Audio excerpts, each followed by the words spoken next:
Fala galera, nesse vídeo eu vou tentar responder algumas perguntas básicas sobre vacinas que as pessoas têm me feito. Bora conhecer um pouquinho sobre vacinas? Vacina é uma forma de prevenção de doenças. Para entendermos o que é uma vacina, a gente precisa entender dois conceitos básicos: antígeno e anticorpo. O antígeno é quando algo entra no nosso organismo e é reconhecido como um corpo estranho. Um antígeno pode ser uma bactéria, pode ser um vírus, pode ser o pólen de uma planta, que se ele for reconhecido como um corpo estranho, gera daí o que a gente chama de alergia. Já o anticorpo, ele é uma proteína produzida pelo nosso corpo para neutralizar esse antígeno, para destruir esse corpo estranho que entrou no nosso organismo. O anticorpo, então, ele é a resposta de defesa do corpo contra o antígeno. Baseado nessa relação de antígeno e anticorpo, nós temos as vacinas.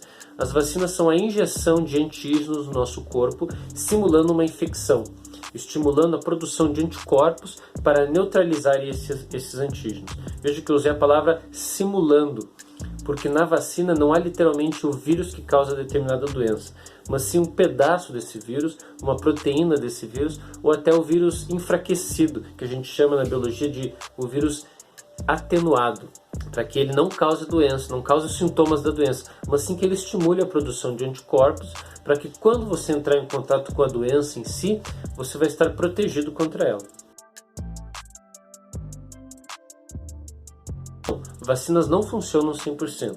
Uma vacina segura confere uma imunidade mais ou menos de 80 a 90%. A vacina da dengue, que é importada, possui uma imunidade de 65% mais ou menos. Mas no caso da Covid-19, se uma vacina possui uma imunidade de 65%, ela vai ser muito bem-vinda. Vacina é uma injeção de antígenos que vai estimular o seu corpo a produzir anticorpos. Vacina tem o objetivo de prevenção. Você toma vacina para evitar que pegue a doença. O soro é o antídoto para um veneno. Soro é uma injeção de anticorpos para neutralizar um veneno, neutralizar um antígeno que você entrou em contato, quando você foi picado por uma cobra ou um animal peçonhento. O soro é produzido a partir da injeção de antígenos em mamíferos de grande porte como o cavalo, que vai produzir uma quantidade imensa de anticorpos, e aí então é tirado esses anticorpos do cavalo, isolado e injetado na pessoa que foi picada pelo animal peçonhento. Ou o soro também pode ser produzido por bactérias transgênicas, como uma forma de substituição da exploração desses animais mamíferos de grande porte. Já o remédio é um conceito muito amplo, mas podemos dizer que existem remédios que aliviam os sintomas de doenças e existem os antibióticos. Os antibióticos servem para matar parasitas que estão causando uma determinada doença no nosso corpo. Então, essa é uma história bem nebulosa. Parece que métodos de imunização, ainda que primitivos, já eram feitos no século X na China. Mas na cultura ocidental, embora muitas histórias paralelas estavam acontecendo, o que se conhece é mais ou menos o seguinte. No final de 1600, uma escritora chamada Mary Montagu tinha um marido que era embaixador do Império Turco, o Império Otomano. E lá ele teve acesso a métodos de inoculação, que consistiu em retirar o pus de pessoas infectadas e aplicar numa pessoa saudável.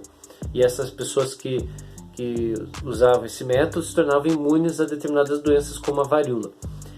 Mas também tem outra história que diz que a Mary Montagu tinha contato com médicos que conheciam esse método de inoculação chinês. E de qualquer forma ela era uma escritora e ela publicou relatos sobre esse assunto. E ela também foi vacinada com esse método. Porém, como seu nome ela era uma escritora, não era médica e ela era mulher, não se deu muita importância para os relatos dela, porque as mulheres eram proibidas de fazer ciência. Mas cientificamente a forma mais conhecida de criação da vacina foi pelo Edward Jenner. O Edward Jenner percebia que pessoas que ordenhavam vacas pegavam uma doença, uma varíola bovina, e se tornavam imunes à varíola humana. Aí então ele fez um experimento sinistro. Ele tirou o pus de uma ferida de vaca que tinha varíola bovina e injetou num menino de 8 anos que rapidamente desenvolveu sintomas, e assim que o guri se recuperou, dessa doença da varíola bovina, esse médico então injetou nele a varíola humana. E sabe o que aconteceu? Nada. A exposição à varíola bovina fez com que ele se tornasse imune à varíola humana. Parece que as questões éticas não foram confrontadas na época, principalmente porque a varíola acometia e matava muita gente. Aí em 1798, esse cara, o Edward Jenner, publicou seus experimentos e a palavra vacina foi cunhada, que vem de vaca com 2 Cs, que significa vaca em latim. Bom, é isso, galera. Espero que vocês tenham gostado. Curtam, comentem e compartilhem. Valorizem o profissional da educação. Valeu!